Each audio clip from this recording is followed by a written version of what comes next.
Simplemente, no meu nome polo menos, creo que tamén dos meus compañeros do xurado, si quero agradecer a Xerais ter contado con nós para esta experiencia que para nós foi divertida. Non pasamos nada mal, mas ben ao contrario.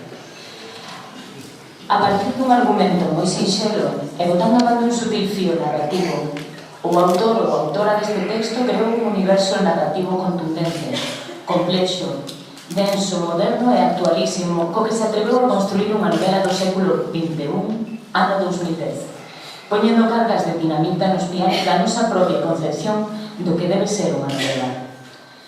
Este original non o puxo doado aos membros do xurado, non.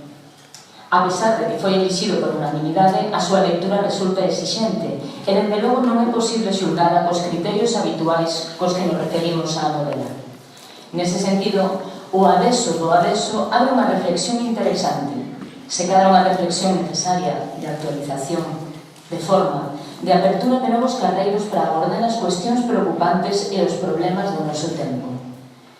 Unindo camiños dentro do ámbito da lusofonía, ambientada no Brasil de São Paulo, esta novela céntranos nun mundo globalizado, onde a violencia, o caos, o narcotráfico e a desorde da megalópole, especialmente nas favelas da periferia, marcan os ingredientes da vida urbana no século XXI. Novela polifónica, con constantes referencias á cultura popular, á cultura de masas, á música, aos medios, á publicidade e ao cine, establecida cunha mestura de textos típicamente posmoderna e con seguridade, pide un e-book que permite escoitar a banda sonora mentre se dá conta da lectura.